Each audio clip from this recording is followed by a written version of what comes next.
A 40-year-old Hindu male patient Ramlal, staying in Parel, a manual laborer, comes with complaints of a swelling in the scrotum since 2 years.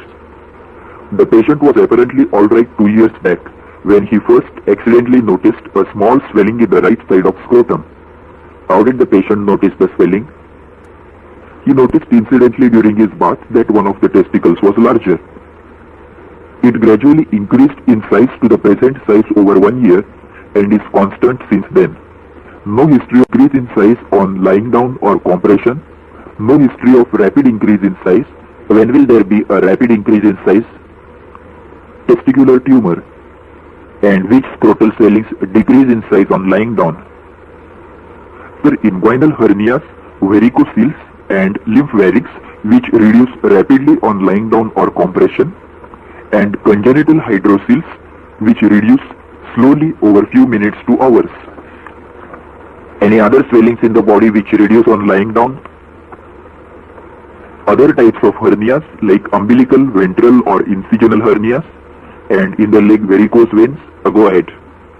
Regarding complications, there is no history of pain and fever, no history of vesicles or exudation from the skin, no history of ulceration or discharging sinuses, no history of difficulty in micturition or intercourse. Regarding etiology, concomitant with the onset, there was no history of trauma. Why? For hematocele, or trauma might have just attracted the patient's attention to a pre-existing swelling. No history of fever with chills with inguinal pain and enlargement of the swelling. No history of edema of feet to roll out. Filariasis. How does filariasis give rise to a scrotal swelling? Firstly, due to collection of fluid in the tunica vaginalis, hydrocele and chylocele. Secondly, due to dilatation of lymph vessels, lymphatics and lymph scrotum. And lastly, in the late stages, elephantiasis of the scrotal skin. To repeat, hydrocele and chylocele, lymphatics and lymph scrotum, and elephantiasis. Alright, proceed. No history of exposure to venereal diseases, burning micturition or white discharge per urethra. To rule out, gonococcal epididymoarthritis. Can this swelling be gonococcal epididymoarthritis? No sir, because this is a painless and long-standing swelling and there is no history of exposure. Any other significance of venereal disease in scrotal swelling? Sir, gamma of testis in tertiary syphilis also produces a scrotal swelling. No history suggests you of renal or pulmonary tuberculosis. What symptoms did you ask for that? For renal tuberculosis, I asked for frequency of micturition, pyuria, hematuria, dysuria and loin pain. For pulmonary tuberculosis, I asked for cough with expectoration and hemoptysis, constitutional symptoms like evening rise of temperature, sweating, loss of appetite and loss of weight, and history of contact with a known case of tuberculosis. But what has pulmonary tuberculosis to do with the scrotal swelling? Sir, urogenital tuberculosis is always secondary to a focus elsewhere in the body, usually in the lungs. So how does tuberculosis produce a scrotal swelling? Tuberculosis produces nodular enlargement of epididymis, secondary hydrocele and thickening of the vas with bleeding. Proceed. No history of rapid loss of weight or lump in the upper abdomen. Right. You asked this for malignancy in the testis. Yes, sir. Suppose this patient has a testicular tumor. What type of a tumor will it be? Sir, it is likely to be a seminoma because patient is elderly, above 40 years of age, while teratoma are common in younger age group of 20 to 30 years. Good. No history of tapping or any operation performed in relation to the swelling. Family history and personal history are not contributed. On examination, on general examination, the patient is averagely built. No, proceed with the local examination. On inspection in standing position, why standing position? To look for any enlargement of the swelling on standing. To look for the presence of hernia and varicocele, which may be totally missed in a lying down position even with cuffing. And if a hernia be present, the extent of the hernia which is fully reached only in the standing position. So on inspection in standing position, there is a single swelling in the right side of the scrotum 10 by 8 by 5 centimeters in size? That's right. Always mention the measurements in 3 dimensions. It is a well-defined globular swelling with a smooth surface. Suppose the swelling had a nodule on the surface. So depending on the consistency, I would think of malignancy of the testis if the nodule is firm to hard, or hernia of hydrocele sac if soft and cystic. What is that? Sir, in long-standing and tense hydroceles, there is atrophy of the overlying layers and herniation of tunica vaginalis through a defect in cremaster muscle and spermatic fascia, where the sac is covered by only skin. This is known as hernia of hydrocele sac. The overlying skin shows diminished rugosity, no thickening, no redness or edema, no vesicles, ulcers, sinuses or scars. Where do you get all these abnormalities? So rugosities are diminished or absent in tuberculous epididymitis and exaggerated in filarial limb scrotum. Edema occurs in filarial elephantiasis, generalized anasarca, extravasation of urine, and around an infective lesion. A sinus on the posterior surface is diagnostic of tuberculous epididymitis, while the ulcer on the anterior aspect is from burst gamma of testis. Can a sinus on the anterior surface be due to tuberculosis? Yes, sir. If the testis is anteverted, a condition seen in 7 to 8% of males, the epididymis lies anteriorly and hence the tuberculous sinus will open on the anterior surface. This may be confirmed by palpating the opposite testis. Yes. And what is the cause of excoriation of skin in hydroceles? Firstly, in very large hydroceles, the penis gets buried into the scrotum. The patient is unable to force a stream of urine. Urine dribbles over the skin and produces excoriation. Second reason is the rubbing of scrotal skin with medial aspects of the thigh while walking. And lastly, the practice of applying irritant herbal preparations like tobacco leaves over the swelling that excoriates the skin. On coughing, no expansile visible impulse over the external ring or in the swelling. On palpation, there is no local rise of temperature, no tenderness. Very good. Whatever the case, temperature and tenderness are always the first to be tested on palpation. The top of the swelling can be reached. Now, what do you mean by that? That is by palpating between the thumb in front and fingers behind. It is possible to reach the upper limit of the swelling within the scrotum, and only the cord structures are palpable just below the external abdominal ring. What do you mean by saying only the cord structures? It is the hard whipcord-like vas and the fibers of the cremaster muscle which are felt as number of strings. What does it signify? It indicates that the swelling is purely scrotal. The swelling is well defined with a smooth surface and cystic consistency. Which swellings in the scrotum have a cystic consistency? For all types of hydrocele, chylocele, recent hematocele, spermatocele, cysts of epididymis, cyst of hydatid of Morgagni, and cystic areas in a teratoma. Proceed. It is not reducible or compressible. What is the difference between reducibility and compressibility? So reducible swelling is one which decreases in size on exerting pressure and cannot regain its previous size on its own, but can do so with the aid of gravity or cuffing. Compressibility, or a positive sign of emptying, indicates that the swelling regains its size and shape spontaneously when pressure is released, typically demonstrated in cavernous hemangioma. Reducibility usually implies displacement of viscera, while sign of emptying involves emptying of fluid from the swelling. Which swellings show a positive sign of emptying or compressibility? So it is classically seen in cavernous hemangioma, also seen in lymphangioma, meningoceles with a narrow neck, and capillary hemangiomas. Is the swelling fluctuant? Yes, sir. What do you mean by fluctuation?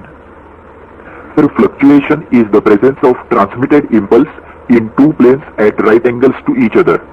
The presence of transmitted impulse in two planes at right angles to each other. What does it signify? It means that the swelling contains fluid. How did you perform the test for fluctuation?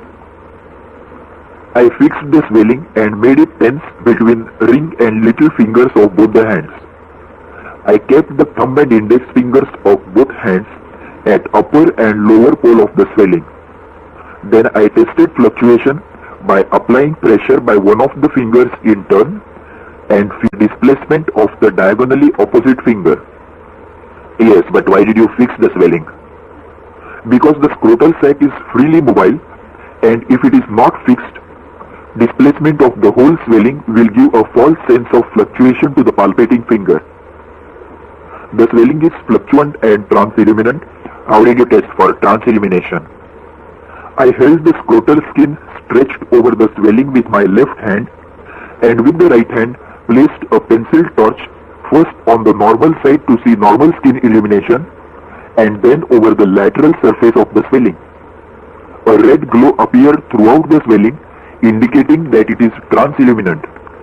If the glow was doubtful or absent, I would have tested in a totally dark room and observing through a roll of black paper. Right.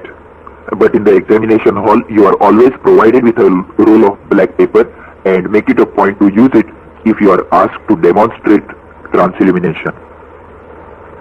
Why did you first look for normal skin illumination? Because it varies from person to person depending on the thickness of the skin, power of the torch, and illumination in the examination room. And with a thin skin or powerful torch, it may give a false impression of transillumination. So what is your inference from the result? Since the transillumination test is positive, the swelling contains clear fluid and the sac wall is not thickened. As the swelling is not separate from the testis, positive transillumination is diagnostic of a vaginal hydrocele. What are the fallacies of this test?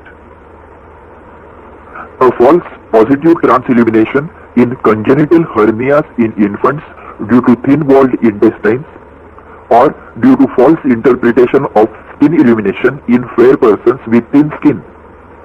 A false negative result in the presence of a hydrocele may be obtained if the fluid is opaque, or if the wall is thickened due to infection or calcification in the sac or elephantiasis of the scrotal skin, and if the technique is wrong, that is testing in a brightly illuminated room or holding the torch posteriorly where testis is attached to the tunica vaginalis and will obstruct the light.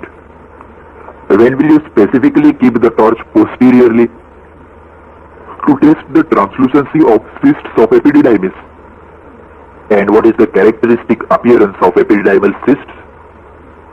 Single cysts are brilliantly transilluminant, and aggregation of small cysts gives a tessellated appearance called Chinese lantern pattern. These swellings in the scrotum are transilluminant. All types of hydroceles, cysts of epididymis and of hydatid of Morgagni, and sometimes spermatocele.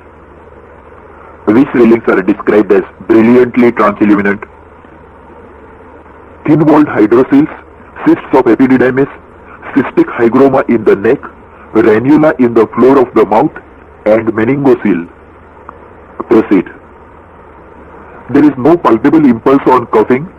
The testis cannot be felt separate from the swelling. It is palpable with difficulty in the posterior part of the swelling, but size and shape cannot be assessed. Which scrotal swellings cannot be felt separate from the testis? Sir, testicular tumors and fluid collections in tunica vaginalis like hydrocele, pyocele, chylocele or hematocele. The spermatic cord is slightly thickened, yes, but no thickening or nodularity of vas, no bag of worms feel. Then why is the cord thickened? Probably due to hypertrophy of cremasteric muscle fibers which bear the weight of the hydrocele. Yes. The inguinal lymph nodes of the superficial horizontal chain on both sides are enlarged 0.5 to 1 cm in size, firm, non-tender, discrete and mobile. Any significance? I do not think so, but could be enlarged due to filarial lymphadenitis. Yes, or due to an infection in the hydrocele sac. Alright, proceed. No sir, infection in the hydrocele sac does not produce enlargement of inguinal lymph nodes. The inguinal nodes receive only the cutaneous lymphatics of the scrotum. Very good. Any other findings? The opposite testis is normal, no expansile impulse in the opposite groin, no palpable lump in epigastrium, Furcow's lymph nodes are not enlarged. I would like to do per-rectal examination for hard and nodular seminal vesicles. My diagnosis is uncomplicated, right, primary vaginal hydrocele. Why do you say it is a hydrocele? Because it is a long-standing painless swelling which on examination surrounds the testis, is cystic in consistency, fluctuant and transilluminant. A long-standing painless swelling which surrounds the testis is cystic in consistency, fluctuant and transilluminant. What is a hydrocele? Hydrocele is a collection of fluid in some part of processus vaginalis, usually the tunica vaginalis, where it is termed as a vaginal hydrocele. What does the fluid contain? It is a solution in water of inorganic salts, proteins in the form of 6% albumin and fibrinogen, and crystals of cholesterol and occasionally tyrosine. What are the characteristics of this fluid? So it is a clear, pale yellow or amber colored fluid which has a shimmering appearance due to cholesterol crystals and which clots on adding a drop of blood due to its high fibrinogen content. What would you like to do for this patient? So I would like to investigate. That's alright till the treatment part. So I would like to operate on this patient. Why? Because the swelling is causing discomfort to the patient, and secondly, if left alone, it is prone to complications. Which complications? A messy enlargement which causes burring of the penis with difficulty in micturition and intercourse, repeated melanoposthitis and excoriation of skin, hemorrhage and hematocele formation, calcification of the walls, rupture and rarely testicular atrophy. What operations do you know of in the treatment of hydrocele?